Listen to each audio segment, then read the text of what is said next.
Hi, my name's Charles. This is my 009 layout, which has been in construction over about 10 years. This bit here, the first bit, was a demonstration layout, and I extended it that way for the show. I finished last Tuesday, actually, no pressure, but you know, Sue's very tolerant. This is basically a terminus, and it's a junction as well. So you've got two lines, one goes off up to the other end, which is about 20 miles away, and that one goes off to a yard which is further off on the island, and that's where you change the stock. What am I saying to you? Okay, period? Period about 1950s.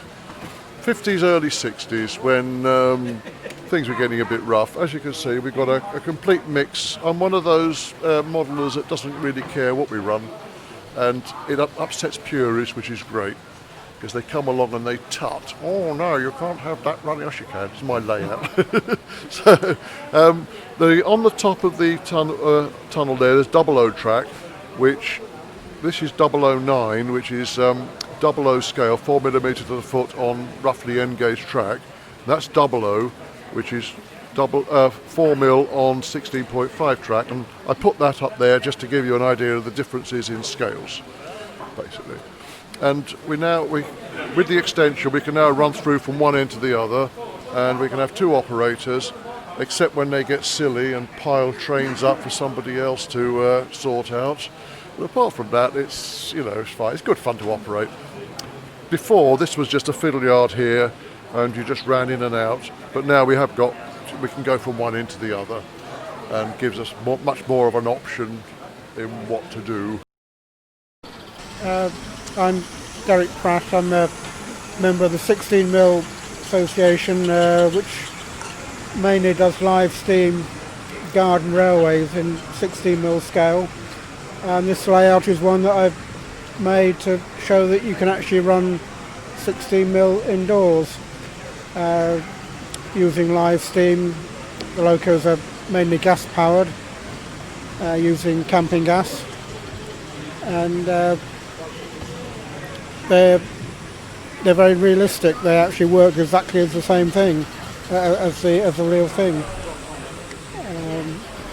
And they've got radio control on, so that you can run them without worrying about them falling off or going too fast.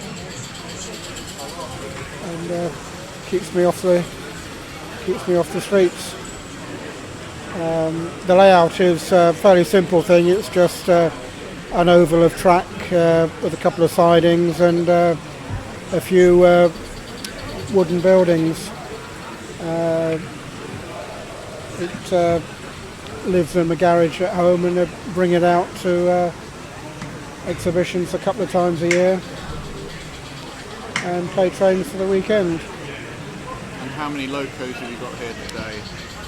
We've got, I think, 4 or 5 steam locos. 4. And 2 or 3 battery operated diesels, which are very... Right, okay, yes. The battery diesels are very handy they're just plug and play. You can just put them on the track and switch them on and off they go. Whereas with the live steam, you have to heat the water first and get some steam up, like you do with the real thing. We've got basically it's a shunting layout. Show you now. We use 9, 10 locos and shunt at random. So these 3 legs. Can be quite interesting. This is the first time I've ever seen this, so well, it's a learning curve. Nigel's only had it out once. I've only got favourable comments. That was in Bakewell, so it's too big for me. I'm a 009 man. I've gone from the sublime to the ridiculous. Yeah, the O-gauge. Yeah, I enjoy. Don't get me wrong, I enjoy them for a change. But like this, I didn't actually see it. Well, 9:30 this morning. But this is all the fun of it. Yeah. No, he's known for making O gauge in small layouts, and he's good at something I'm not, and that's scenery, which you've got to do on a small layout. A lot of people think it's overcrowded. Yeah, they probably are, but you've got to detract from the fact that it's small. You've got to make it look big, and he's very good at scenery. So, me, like, you know, I've got a 12-foot layout. I don't basically need that much scenery. Not trees, but like this, a domestic, industrial yard, if you like. You've got to put, you just start putting all bits and pieces on it now.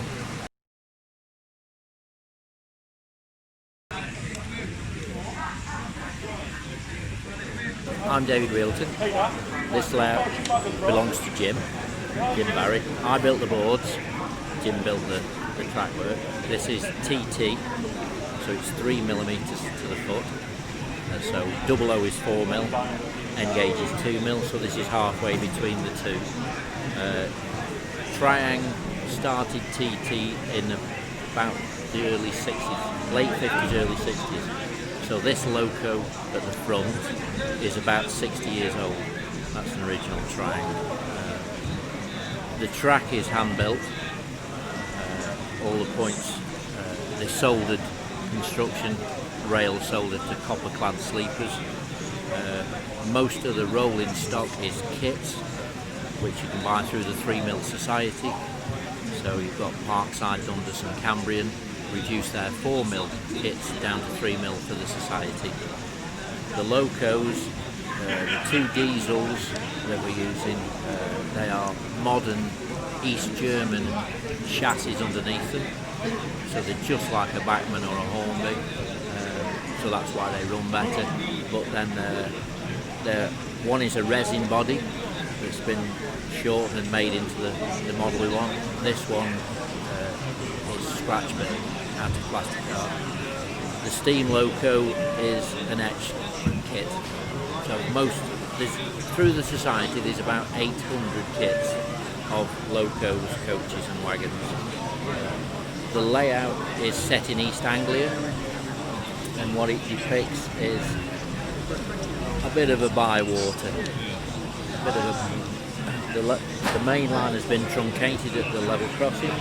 You can see the lifted rails and the sleeper's still there.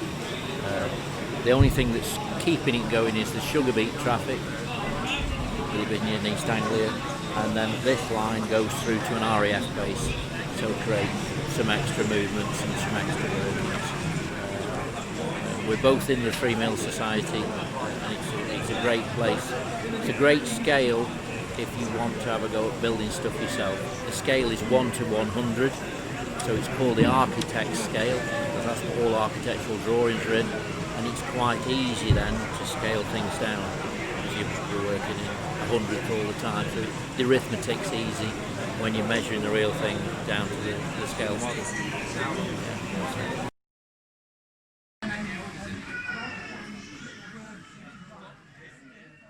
And we live in Llangollen, and it's inspired by the incline of Llanberis Lake, if you've ever been there, but it's only very, very loosely based on it. So I fell in love with it when we went one day, and they're actually working on the incline. And that's what inspired that one. Okay. It's taken us 12 months. I finished it last Wednesday. And now I'm pleased with it. Yeah. Very good. Yeah. The background is actually a photograph from the end of our garden, which the printers blew up for me, and it looks all right, I think. Yeah. And that's about it, really. I enjoy doing it. Yeah. And scale? Scale, Pete. So there's a scale to it. Engage plus something That's else. between engage and double O. Okay. Yeah. Yeah. It's just what fits. They're double O people and double O houses. Oh, he's ever so greedy,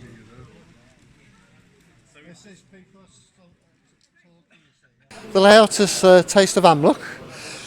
It's based on Amlook in Anglesey, the branch line in the 1960s, with steam and the early green diesels. It's only based on it, so the buildings are not exact models of it, but it's worked as Amlwch, and it's the passing station of Llanguichlog. It's in N gauge, which is half the size of Double O. We belong to a club in Corris Model Railway Club, and I was also a member of the Corris Railway, which I volunteer for. But it's just to catch the atmosphere of the branch line in the early 60s. I think I did say it's N gauge. Most of the stock is grain parish or dapple.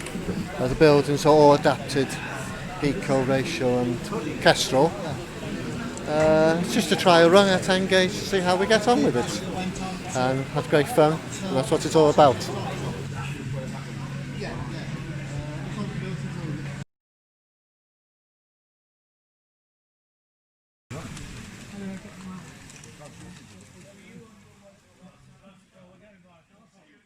Well, this is the Bump mine, and basically we produce paper out of the mine and take it into the unloading shed there, where it's made into lots of different paper goods, unsolicited mail, government forms, leaflets, and toilet paper. And that's what Bump is, it's toilet paper. The quality control for the toilet paper is in the toilet there, and if you take a picture of that later, you'll see that. We also have various things that are moved around the layout.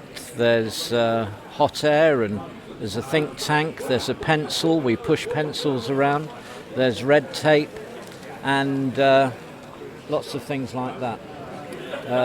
Bullshit in the fields. We run ideas up and down the flagpole, and we produce quite a lot of hot air. And it's all supposed to be a bit of fun.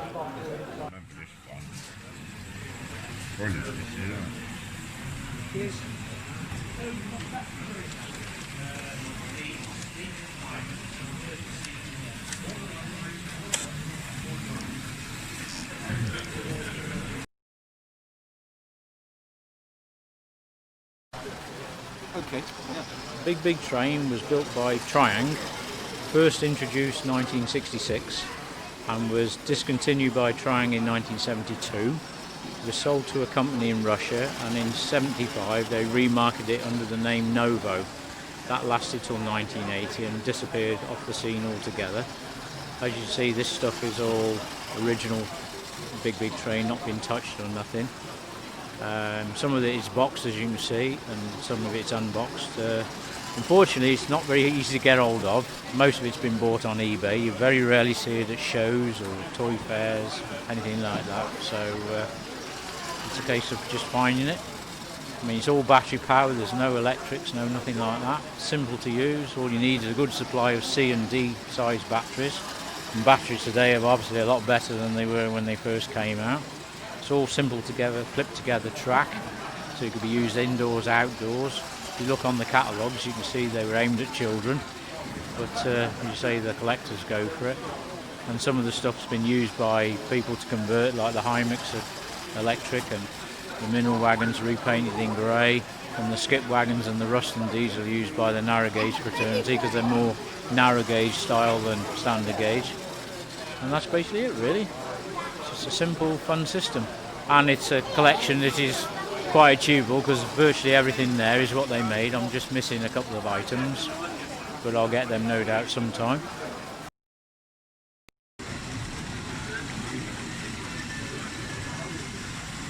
Right, I'm Mike Tompkins.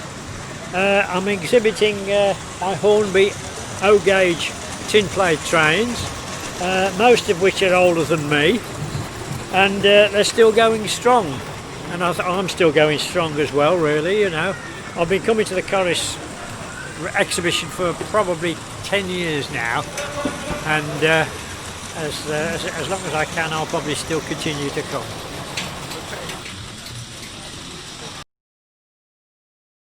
I was fed up of being out in the cold for 6 years, and this year Bill has invited me inside the class. 8750 pannier tank, 5-inch gauge core fired. Great Western, same class, 460, Stackpole Court, nearly finished, about another 3 years work on it. How long did this one take? That one took 5.5 years. And thanks to Bill, I'm in the warm and dry this year. We've been admiring them outside as everybody saw them when they came in. So that's it, Richard, basically. This weighs 3/4 of a hundredweight.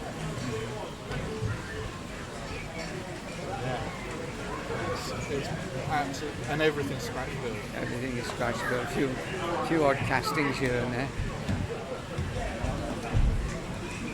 And that's it.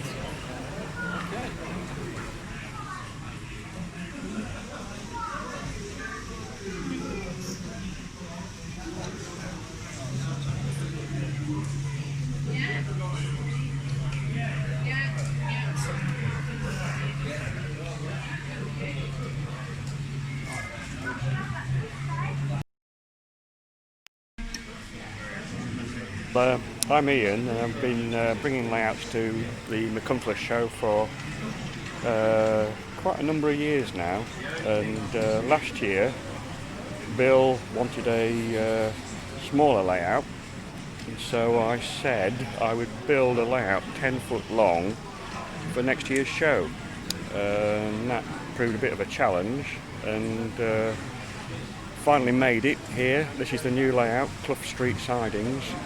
It's O gauge, fits the bill, 10 foot long, and it's taken about 6 months to build. Lots of the materials have been scrounged second hand. Most of the track work is second hand, obtained cheaply. Obviously the buildings are older buildings I've had and revamped. Scenery's been built up. Most buildings are scratch built of card or obtained from other people. So all in all, a fairly cheap layout to build.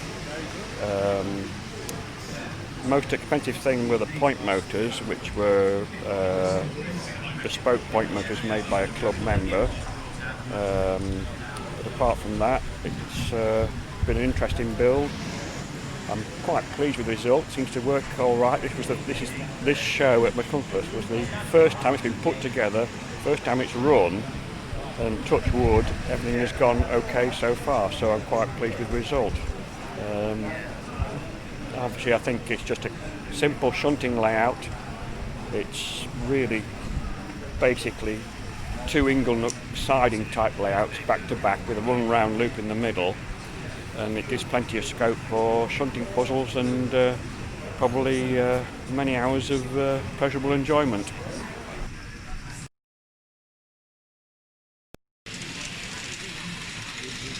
I'm Norman, right, and this is Underground Journey, and it was a television programme about 10 years ago.